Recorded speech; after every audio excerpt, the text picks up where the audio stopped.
నమస్తే, welcome to of the record. Mancherial జిల్లా కాంగ్రెస్ పార్టీలో ఇప్పుడు ముసలం పుట్టింది. అధికారం వచ్చాక అంతా సవ్యంగా సాగుతుందనుకుంటే సీన్ రివర్స్ అయింది.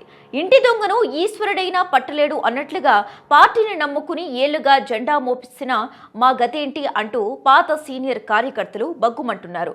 ఉమ్మడి జిల్లా ఇన్ఛార్జ్ మంత్రి జూపల్లి కృష్ణారావు ముందే విభేదాలు రచ్చకెక్కాయి. అసలేం జరుగుతోంది? చెన్నూర్, బెల్లంపల్లి, మంచిర్యాల సెగ్మెంట్లో కౌన్సిలర్ టికెట్ల చుట్టూ తిరుగుతున్న ఆ కథ ఏంటి? Let's watch.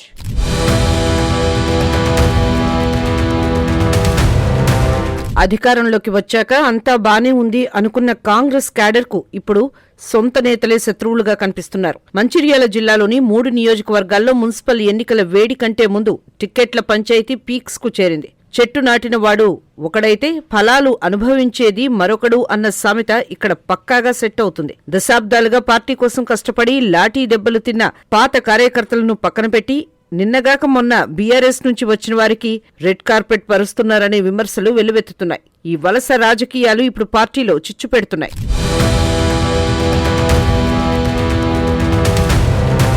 కేతనపల్లి మున్సిపాలిటీలో కాంగ్రెస్ అంతర్గత విభేదాలు ఒక్కసారిగా బట్టబయలయ్యాయి. సాధారణంగా పార్టీ మీటింగ్స్ అంటే వ్యూహ ప్రతివ్యూహాలు ఉండాలి. కానీ ఇక్కడ సీన్ రివర్స్ అయింది. ఇన్ఛార్జి మంత్రి జూపల్లి కృష్ణారావు సమక్షంలోనే కార్యకర్తలు తమ ఆవేదనను వెళ్లగక్కారు. ఒక దశలో ఇది సమావేశంలా కాకుండా ఒక పొలిటికల్ వార్ జోన్లా మారిపోయింది. సమావేశంలో ప్రధానంగా వినిపించిన ఆరోపణ కౌన్సిలర్ టిక్కెట్లను అమ్ముకుంటున్నారు అని.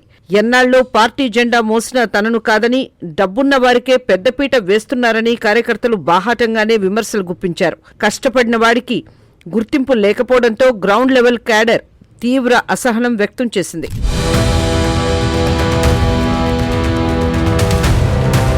చాలా కాలంగా పార్టీని నమ్ముకుని ఉన్న సీనియర్ నాయకుల పేర్లు ఆశావహుల జాబితాలో లేకపోవడం ఇప్పుడు చిచ్చు రేపింది. ఓల్డ్ ఈజ్ గోల్డ్ అని మర్చిపోయి తమను విస్మరించడంపై వారు అగ్గిమీద గుగ్గిలమవుతున్నారు.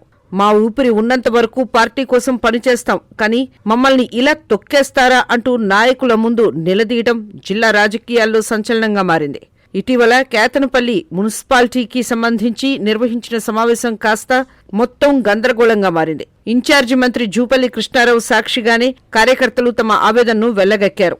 అమ్మ పెట్టదు, అడుక్కు తిన్నివ్వదు అన్నట్టుగా ఉంది తమ పరిస్థితి అని వారు వాపోయారు. కౌన్సిలర్ టిక్కెట్లను బాహాటంగానే అమ్ముకుంటున్నారంటూ ఆరోపణలు గుప్పించారు. ఆశావహుల జాబితాలో కనీసం తమ పేర్లు కూడా లేకపోవడంతో సీనియర్లు అగ్గిమీద గుగ్గిలమవుతున్నారు. ఇంటి గుట్టు రచ్చకెక్కడంతో మంత్రి జూపల్లి సైతం చేసేదేం లేక సమావేశం మధ్యలోనే వెనుదిరగడం జిల్లా రాజకీయాల్లో పెద్ద సెన్సేషన్ గా మారింది.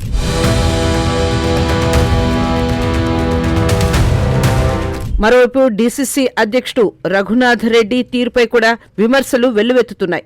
అధికారం తలకెక్కితే విచక్షణ కోల్పోతారు అన్న చందాన ఆయన వ్యవహరిస్తున్నారనే ఆరోపణలు ఉన్నాయి. మంత్రి పర్యటనలో నిరసన తెలిపేందుకు ప్రయత్నించిన దళిత సామాజిక వర్గానికి చెందిన కళ్యాణ్ అనే నేతను రఘునాథ్ రెడ్డితో పాటు ఆయన అనుచరగణం బయటకు వెళ్లగక్కడం ఇప్పుడు భారీ వివాదానికి దారితీసింది. పార్టీ కోసం రక్తం చిందించిన వారిని గౌరవించాల్సింది పోయి ఇలా బహిరంగంగా అవమానపరచడం ఏంటని కార్యకర్తలు ప్రశ్నిస్తున్నారు.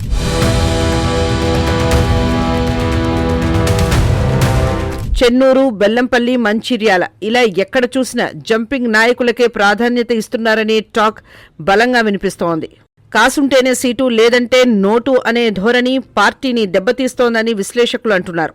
డబ్బులు ఉన్న వారికే టిక్కెట్లు దక్కుతాయనే ప్రచారం క్యాడర్ నైతిక స్థైర్యాన్ని పూర్తిగా దెబ్బతీసింది. పార్టీ గెలుపు కోసం కష్టపడిన వారిని వదిలేసి ఇతర పార్టీల నుంచి వచ్చిన వారికి ప్రాధాన్యం ఇవ్వడం వల్ల పార్టీలో ఇంటర్నల్ వార్ మొదలైంది. ఈ అసంతృప్తి ఇలాగే కొనసాగితే భవిష్యత్తులో పార్టీ భారీ మూల్యం చెల్లించుకోక తప్పదని సీనియర్లు హెచ్చరిస్తున్నారు.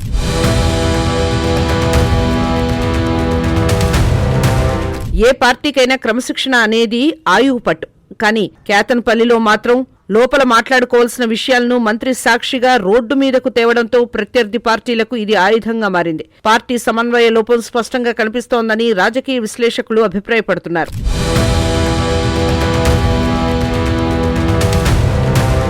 ఇది మంచిర్యాల జిల్లా కాంగ్రెస్ లో సాగుతున్న అంతర్గత యుద్ధం. కుమ్మరి పురుగు కూడబెడితే చెదలు పట్టినట్లు కష్టపడి తెచ్చుకున్న అధికారం గ్రూప్ రాజకీయాల వల్ల చెదిరిపోయే ప్రమాదం ఉందని కార్యకర్తలు ఆందోళన చెందుతున్నారు. మరి అధిష్టానం ఈ అంతర్గత సమస్యల్ని చక్కదిద్దుతుందో లేదో.